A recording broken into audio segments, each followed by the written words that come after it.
Nah, setelah situ salam, ya, setelah ada imam di situ yang nyusul sholat tadi salam, langsung tak suruh qomat, monggo qomat. Nah, saya ngimami, itu saya ngimami. Karena perasaan saya kalau nggak gitu nggak sah. Ada satu cerita menarik ini, nah, cerita menarik hubungannya dengan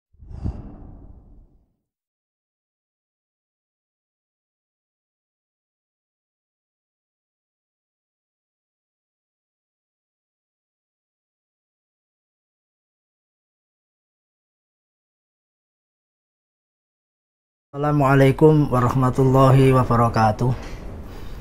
Alhamdulillahirabbil alamin, asyhadu an la ilaha illallah wa asyhadu anna Muhammadar Rasulullah sallallahu alaihi wasallam wa ala alihi wa ashabihi amma ba'd.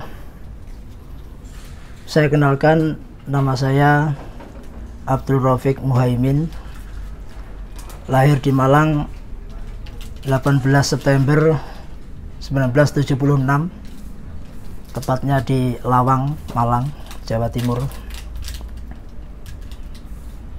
Sejak kapan dan bagaimana awal Bapak masuk Islam Jamaah? Kalau di Islam Jamaah, saya termasuk mulai lahir di Islam Jamaah karena bapak saya, Haji Muhammad Jailani, juga termasuk perintis Islam Jamaah di Lawang, Malang Utara. Mulai tahun 73, 74, 75, 76 saya dilahirkan. Jadi saya mulai kecil sudah di Islam Jamaah, dididik besar di Islam Jamaah. Saya kecil sejak lahir di Lawang Malang, kemudian pernah diajak mengembara oleh bapak dulu karena pekerjaan di Palembang tahun 79 sampai 80.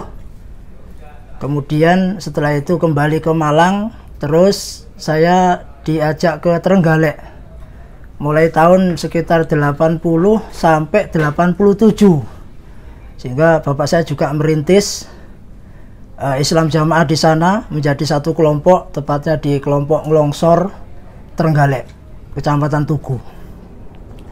Nah, itu SD saya di sana. Kemudian 87 saya kembali lagi ke Kota Lawang. Sejak saat itu juga meneruskan di Kota Lawang situ. Kemudian mondok tahun 94 sampai 95 di Pondok Burengan, Banjaran, Kediri. Setelah itu saya ditugaskan mubalek, sebagai mubalek atau dai di Islam Jamaah. Waktu itu ke Jakarta, tepatnya di Cengkareng, ya, Cengkareng. Di sana kurang lebih tahun 95 sampai 98. 98 saya 3 tahun mengajar di sana, mengajar TPA, TPQ, dan juga mengajar secara umum. Kemudian karena ada krisis moneter, saya memutuskan untuk kembali lagi ke Jawa Timur. Saya mondok, ya, meneruskan, kalau di Islam Jamaah dikatakan hadis besar. Saat itu 98 saya mengaji Kitabul Muslim, ya, Jami'ul Muslim, kemudian Sunan Nasa'i. Setelah itu tahun 99 saya meneruskan ditugaskan kembali sebagai dai atau mubalek di Islam Jamaah, mengajar di kawasan ITS, ya, kelompok Keputih, atau juga kalau di Islam di Semampir, tepatnya Pak Wahyudi, Pak Haji Wahyudi, Insinyur Wahyudi. Beliau juga dosen di ITS, itu sebagai kiai kelompok. Waktu itu saya tugas di sana kurang lebih selama 6 bulan. Setelah itu saya ditarik kembali ke Pondok Kediri karena saya keahlian joki kuda, ya, dikenal sebagai joki kuda pacu. Maka karena imam jamaah saat itu Bapak Abdul Thohir mempunyai kuda pacu, saya direkomendasikan karena sebagai joki, ya, di situ ditarik untuk merawat dan menjoki kudanya. Tahun 99, tahun 2000 sampai 2001. Saat itu sampai saya ditugaskan di Pondok Kerawang. Di sana bisa melatih kuda, ya, sambil keilmuan mubalek saya sampaikan juga di Pondok Kerawang. sampai pacuan kuda di Pulau Mas, terkenal beliau kiai dari Kediri. Nah, setelah itu 2001 saya kembali ke Lawang lagi karena saya sudah berkeluarga. Saya kembali memutuskan untuk ke Malang, mengaktifkan kembali sebagai mubalik juga di kota kelahiran saya di Lawang, termasuk Malang Utara khususnya. Saya juga menjadi mubalik. Adapun dapuan-dapuan yang saat itu ya termasuk menjadi ya mubalik desa, ya juga mengajar di daerahan. Kalau dikatakan di Islam Jamaah itu daerahan, 1 bulan sekali. Nah, ada 8 tempat ini bergilir, setiap bulan saya juga mengajar. Kalau dapuan juga terakhir itu sebagai wakil mubalik desa ya, Malang Utara, yaitu di Desa Utara, Kawasan Singosari dan Malang. Apa yang menjadi keraguan terbesar Bapak ketika di Islam Jamaah? Kalau keraguan saya tidak seberapa ini ya, karena kepahaman jamaah saya menancap kuat. Karena sejak kecil saya tahun 2008 juga diqadar Allah bisa berangkat ke Mekah. Saat itu karena bekerja, adik saya itu Ustadz Abdul Aziz Ridwan. Ustadz Abdul Ridwan karena ditugaskan oleh Imam Islam Jamaah untuk menimba ilmu di Ma'had Haram. Ada rekomendasi, di situ ada kerjaan, saya mengiyai lah istilahnya, saya mau. Alhamdulillah saat itu berangkat tahun 2008. Hampir 2 tahun di sana saya bisa merasakan haji di 2008 itu. Jadi di sana pun juga saya juga merasa, intinya itu ya merasa bangga jadi jamaah, sama sholatnya apa ya sama begitu, tidak ada apa ya keraguan dah, merasa jamaah ini ilmunya sama yang ada di sana begitu. Itu yang saya rasakan. Jadi mengenai saya hijrah keluar dari Islam Jamaah ini memang agak unik ceritanya. Nah ini ceritanya agak unik. Karena saya juga memahami, ya juga mengerti bagaimana adik saya saat itu memang setelah pulang 2010 pulang dari Mekah, ya 2010 pulang dari Mekah kembali ke Pondok Kediri lagi untuk mengajarkan ilmu yang dia dapat dari sana sampai di situ 2018 ya 2018 adik saya di istilahnya itu dinonaktif sampai di maklumat. Nah ini, nah selama itu walaupun saya juga pernah hidup bersama di Mekah, gitu, beberapa tahun hidup di Mekah itu sama, karena saya sendiri juga setelah kepulangan dari Mekah saya 2010, kemudian 2011 sampai seterusnya itu insya Allah hampir tiap bulan, karena saya sebagai mutawif untuk mutawif umroh khususnya, haji juga, ini bolak-balik ke sana. Nah, sejak adik saya di nonaktif, Ustadz Abdul Aziz Ridwan di nonaktif, saya sendiri nggak kaget. Waktu itu saya di 2018, insya Allah di bulan Maret awal, saya itu di Pondok Gede bersama adik saya. Nah itu, adik saya juga cerita banyak tentang pro kontra, khususnya masalah keilmuan ya di pusat, secara keilmuan pro kontranya. Bagaimana perlakuan terhadap saya gini perbedaannya diceritakan. Nah, hal itu terus saya berangkat berpisah karena saya melaksanakan ngawal umroh. Saya itu di Maret insya Allah 2018. Nah, setelah di sana dapat berapa hari mendengar di daerah barat ini, di daerah Pondok Gede, adik saya di nonaktif, tidak boleh mengajar, tidak boleh ngimami, tidak boleh nasihat, macam-macam lah, semua tidak boleh apapun. Nah, dari situ saya juga nggak kaget, cuma saya tanda tanya kenapa kok sampai begitu gitu aja. Nah setelah itu saya pulang juga, adik saya nggak cerita banyak, tidak ngomongkan yang sebenarnya, enggak, sampai 2018. Jadi sejak adik saya dinonaktif nggak boleh ngajar ya, resmi artinya tidak boleh ngajar ini ya, cuma gedok tular aja ke sana, nasihat antar rumah gitu, ada teman, nah istilah keakraban gitu aja. Suatu saat Karena juga saya sebagai pengurus, saya juga mubalik di Malang. Suatu saat saya sambang ke rumah adik saya di CS Cafe Syar'i Kediri, yang utaranya pondok itu.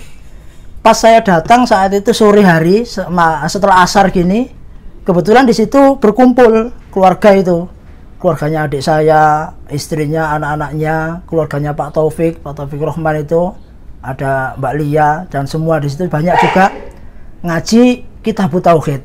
Nah, pas saya datang tuh ngaji Kitabut Tauhid, saya ditawari, Mas Rafiq, melok ngaji ya? Oh ya, itu kitabnya ambil. Nah, setelah saya ngaji, gini, oh gini ternyata ini nggak boleh, ini boleh, ini nggak bolehnya begini ya. Itulah saya agak mengerti. Oh ternyata hal ini bukan boleh. Tapi ada saya nggak cerita yang sebenarnya itu perbedaan Islam jamaah dengan Islam lainnya itu. Yang penting Islam jamaah yang paling benar, perasaan saya begitu. Nggak cerita itu. Nah, saya tanya Pak Taufik, sebetulnya ada apa sih Pak? Adik saya kok dinonaktif gini-gini terus sampai nggak boleh ngajar, nggak boleh gini, apa bedanya? Nah, itu saya tahu akhirnya saya tahu. Ya dari situlah, saya juga pulang lagi ke Lawang, ya tanda tanya besar masih. Tapi kepahaman saya sebagai jamaah tetap perasaan saya pokoknya jamaah ini yang sah di Indonesia, yang benar gitu. Adapun yang lain itu nggak tahu nanti kalau di negara lain itu. Sampai waktu itu ada daerahan namanya di Malang Utara, daerahan tek lah, membacakan hasil yang di pusat dibacakan di daerah. Saya masih ikut karena saya sebagai wakil imam desa, juga di organisasi ketua PAC Lawang itu.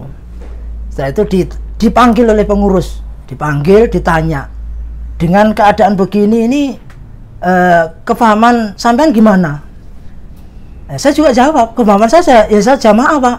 Ya udah, kalau sampean masih jamaah, sampean ngomong sekarang. Saya rekam ya. Oh iya, monggo Pak. Ya saya rekam, sampean ngomong, saya masih jamaah. Iya, saya masih jamaah. Karena kepahaman saya jamaah, ya jamaah ini yang benar. Itulah, jamaah ini yang benar. Adapun yang di mana-mana Pak, di negara lain itu beat sama siapa ya itu nggak tahu. Tapi yang di Indonesia ya kita ini yang benar. Oh ya begitu, iya. Nah, setelah itu sudah berbagai macam lah untuk pertanyaan. Nah, itu hari malam Jumat. Setelah besok lusanya di hari Minggu itu ada daerahan lokal. Namanya daerah lokal itu daerahan karena kalau dijadikan satu di Malang Utara ini nggak cukup masjidnya, maka dibagi di per desa. Itu biasa saya juga ngajar. Setiap bulan keliling. Namun di beberapa bulan itu saya dicurigai karena saya juga merasa kok di dalam beberapa bulan saya nggak dapat jatah. Mungkin sudah dicurigai nggak dapat jatah. Nggak dapat jatah. Akhirnya di hari Minggu pas daerahan di Singosari saya dipanggil oleh pengurus, di situ, pengurus desa, pengurus daerah, wakil-wakil itu. Saya disodori surat. Disodori surat yang intinya itu apa ya, sebagai banyak. Nah, intinya nggak dibacakan, cuma disodori suruh baca sendiri. Intinya semua dakwaan saya dicopot. Itu sebagai wakil desa, sebagai ketua PAC, sebagai tim apa, kemudian nggak boleh ngimami. Waktu itu nggak ada tulisan di nggak boleh ngimami. Intinya Anda sekarang menjadi jamaah biasa, ya, harus taat menjadi jamaah biasa. Ya, saya bilang begitu. Nah, dari situ saya juga beberapa bulan masih sambung, tetap saya sholat 5 waktunya, ya toh, cuma nggak ngimami. Adapun ngaji terus desa, ya, kelompok, daerah, bahkan terobosan pusat saya ikut. Nah, dari situ akhirnya saya diblokir dari grup. Di samping saya keluar dari grup yang khusus pengurus, kemudian jamaah-jamaah ini lambat laun blokir. Ya, khususnya jamaah saya yang dulu saya ngajar di Jakarta, di Cengkareng, Jakarta Barat, dulu masih desa. Ya, sekarang sudah jadi daerah. Ini semua insya Allah sudah pada blokir. Hanya beberapa gitu aja yang masih. Tapi pada umumnya mungkin dinasihatkan di sana taat, ya, untuk memblokir karena sudah dianggap nggak jamaah. Gitu. Apa perasaan ketika setelah keluar dari Islam jamaah? Ketika sudah keluar dari Islam jamaah, alhamdulillah. Perasaannya plong, perasaannya lego. Karena dulu di Islam jamaah saya merasa cupet, di samping memang kepahaman jamaah saya kuat, menancap kuat. Saya sejak lahir di situ, besar di situ, yaitu kepahaman masalah jamaah ini betul-betul kuat, balung sumsum istilahnya. Sampai sholat pun ini ya memang betul, sholat saya nggak mau campur. Saya sebagai mutawif ya, pergi ke Mekah, hampir tiap bulan ke Mekah, ke Madinah. Kalau saya bawa jamaah, karena kepahaman saya menancap kuat, kalau imam utama di masjid, saya masih ikut. Tapi kalau imam susulan atau imam istilahnya yang ketinggalan itu, saya nggak mau ikut. Karena perasaan saya itu nggak sah. Jadi jamaah umroh saya ini, jamaah umroh saya ini, ya saya beri alasan. Tunggu sebentar Pak, biar ngumpul dulu teman kita yang banyak. Nah, setelah situ salam, ya, setelah ada imam di situ yang nyusul sholat tadi salam, langsung tak suruh komat, monggo komat. Nah, saya ngimami. Itu saya imami, karena perasaan saya kalau nggak gitu nggak sah. Ada satu cerita menarik ini, nah, cerita menarik hubungannya dengan itu. Ini hubungan saya merasa pol sebagai jamaah waktu itu. Saya sholat saat itu masih boleh ya mampir di Masjid Apung, Jeddah, Masjid Terapung di Laut Merah. Insya Allah tahun 2018 di awal-awal 17 lah, 2017 itu masih boleh berkunjung. Nah, setelah itu tidak boleh sampai sekarang berkunjung ke sana jamaah umroh khususnya Indonesia. Lah saat itu saya ikut sholat duhur berjamaah, ya full, namanya sholat masjid umum, imam utama di situ, saya ikut. Nah setelah imam utama ini salam, ya sholat duhur salam, 4 rakaat salam itu, kemudian imam utama ini berdiri. Nah, beliau nasihat atau menyebutkan, Anda ini musafir, ya jamaah-jamaah, Anda musafir, nanti yang musafir ini nggak boleh sholat sendiri-sendiri, ya buat grup-grup sholat nggak boleh. Ada satu imam yang di sini maju untuk ngimami. Lah perasaan saya, daripada saya keduluan yang lain, nanti nggak sah sholat saya maju, itu loh. Ya. Saya padahal nggak pakai peci, biasa pakai batik, namanya umroh, mimpin umroh biasa. Dengan kepahaman saya daripada diimami yang lain, saya maju ngimami orang segitu banyak. Ya Allah, malunya saya sekarang. Itu dulu. Ini cerita. Ya sebagai itu. Ini merasa polnya di situ. Setelah Anda hijrah, apa yang Anda terima dari lingkungan yang lama atau saudara-saudara tua? Setelah saya hijrah ini, yang saya rasakan, saya memang khususnya ya tidak mendapatkan perlakuan yang istilahnya diteror, diintimidasi atau diusir, bahkan diapakanlah, dimusuhi yang betul-betul yang enggak. Karena saya sendiri sebagai ya termasuk di situ pribumi, ya asli situ. Ya, awalnya saya juga istilahnya jadi kalau sholat ya imam utama. Di situ juga saya sebagai di komplek itu sebagai RT, ya sebagai Pak RT, maka agak disungkani lah. Nah, tapi kalau yang lain, karena umumnya kami di kelompok Lawang ini bahkan 50% lah itu sudah hijrah, meninggalkan Islam jamaah. Itu. Terakhir, pesan atau nasihat untuk para pengurus, yang kedua para mubalik, yang ketiga jamaah secara umum. Assalamualaikum. Kalau dari saya, pesan saya ya khususnya kepada sesama pengurus, ya monggo kita legowo, yaitu intinya itu apa ya, istilahnya membuka mata, cari bandingan, karena ya banyak dikatakan lah, intinya itu kalau di jamaah itu merasa pol sendiri, ya dengan polnya itu merasa ya man amila amalan fi jamaah, ya toh, man amila amalan fi jamaah fa asoba, ya qabilahu minhu. Kalau siapa yang beramal dalam jamaah fa asoba, benarnya qabilahu minhu, Allah menerima. Wa in aqta'a ghafarallah. Jika salah Allah mengampuni lah. Dari situlah ya toh, merasa pol sendiri, sehingga ya nggak ada bandingan yang lain. ya merasa yang lain ini sudah nggak salah semua gitu, sehingga nggak ada bandingan, merasa pol sendiri sebagaimana kata dalam tempurung itu, yang lain sudah nggak dianggap nggak sah. Maka monggo kita sebagai Islam ini tidak eksklusif ya toh, ya membaur dengan yang lain. Pesan saya untuk jamaah-jamaah ya dari awal ya, khususnya yang saya kenal, mulai dari saya istilahnya ya tugas dulu tahun 95 sampai 98 selama 3 tahun di Cengkareng Jakarta, tugas juga di Surabaya tahun 99, juga istilahnya tugas di daerah sendiri di Malang Utara khususnya. Maka apapun yang saya sampaikan saat itu, ajaan saya, pitutur saya, nasihat saya pada iji-ijinya jamaah ya, supaya tetap menetapi, memerlukan dan bersungguh Quran hadis jamaah sampai tutup pol ajal mati masing-masing, itu saya ralat gitu. Saya cabut, saya ralat ya.